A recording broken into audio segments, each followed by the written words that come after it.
فبراير من عام 60، زلزال يضرب أكادير، عشرات الآلاف من القتلى والمصابين، أنين وصراخ ينبعث من بين الأنقاض، مدينة مسحت معالمها واستوت بناياتها مع الأرض.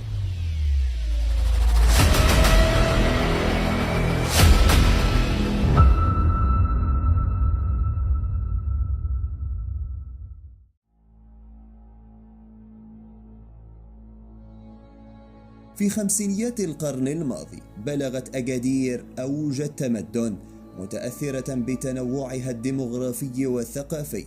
المدينة كان بها مضمار لسباق السيارات، وتقام بها بطولات لسباق الدراجات، كما كانت تحتضن أنشطة بحرية. في خضم هذا الوئام والفرح الذي أحاط بالمدينة، وفي ليلة من ليالي رمضان، وبينما كان يهود وأوروبيو المدينة يستريحون من عناء يوم حار ومشمس، كانت الساكنة المسلمة تترقب سحور اليوم الثالث من رمضان. الساعة تشير إلى 11 ليلا و45 دقيقة. فجأة تداعت البنايات وتهاوت الأسقف على رؤوس الساكنة واستحالت أكواما، ولم يكن يقطع سكون الليل سوى الأنين والصراخ الذي ينبعث من بين الأنقاض. غداة الفاجعة، وبعدما كانت طلائع إنقاذ من مختلف المدن المغربية قد حلت بالمدينة المنكوبة، حل الملك محمد الخامس في 10 صباحا للوقوف على حجم الخسائر البشرية والمادية وتسريع وتيرة الإنقاذ التي كان قد باشرها ولي العهد آنذاك الحسن الثاني، الذي كان قد حل في 4 صباحا من ليلة الزلزال. شعبنا الوفي، نخاطبكم بقلب مملوء بالأسى ولسان يعقده الحزن، إذ حلت اليوم بوطننا نكبة من أعظم النكبات وأقساها، وزلزلت الأرض بأكادير زلزالا هدم بنيانها وأهلك سكانها وتركها خرابا.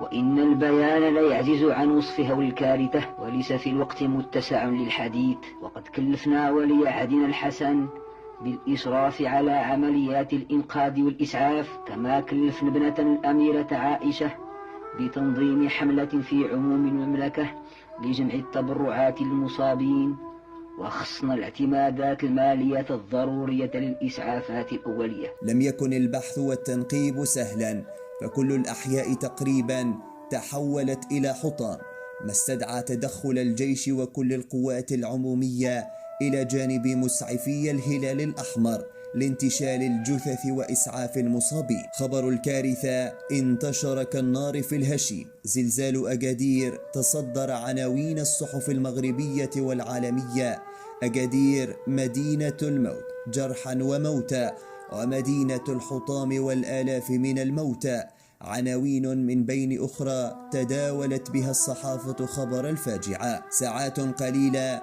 تقاطرت المساعدات الدولية وفرق الإنقاذ للتخفيف من حدة الكارثة وإنقاذ ما يمكن إنقاذه. أسعف المصابون بإصابات خفيفة، فيما أرسل الآخرون جوا إلى مستشفيات مدن المملكة.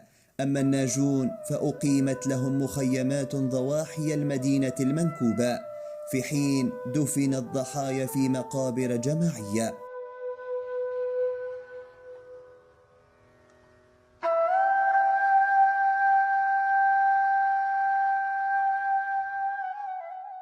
تزامنت الفاجعة مع حر شديد، ما تسبب في تعفن الضحايا تحت الأنقاض، فكان الحل الجذري لوقف أي انتشار للأوبئة هو رش أطنان من المطهرات. فظلت شاحنات تجوب المدينة لأيام للقضاء على كل عوامل الأوبئة، بعد أن وضعت المدينة تحت الحجر الصحي لمدة 40 يوما وسط أكوام الدمار وأنين الراقدين تحت الحطام.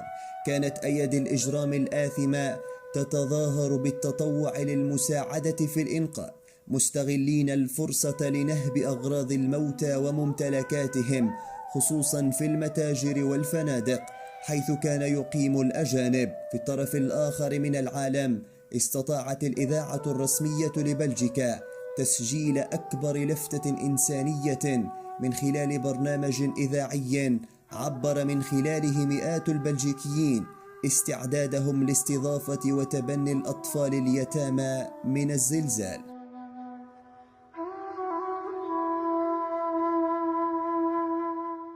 بعد أسبوع من الفاجعة عاد الملك من جديد إلى أكادير للوقوف على آخر المواقع التي لا تزال فيها فرق رفع الأنقاض وزيارة مخيمات منكوبي الزلزال.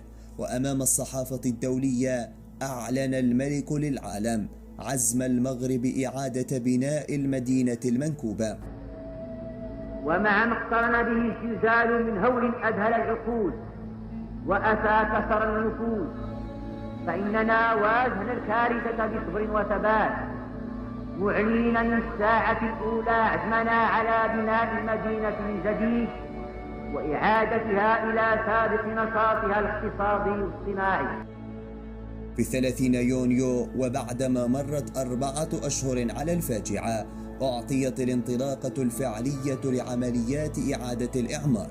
حل بالمدينة أمهر المهندسين العالميين الذين كانوا يتنافسون للمساهمة في إعادة البناء، ما جعل المدينة مشتلا تجريبيا للعمارة المعاصرة البعيدة عن الأسلوب الموريسكي السائد بالمغرب. في وقت قياسي وبعد 3 سنوات فقط بدأت تظهر ملامح المدينة المنكوبة لتبعث من جديد إلى الوجود، فتكون بذلك مدينة الانبعاث بامتياز. خلف الزلزال الذي كانت شدته متوسطة دمارا شاملا بسبب ضعف بؤرة الزلزال التي كانت قريبة من قشرة الأرض. عدد الضحايا كان قياسيا وقدر بعشرات الآلاف.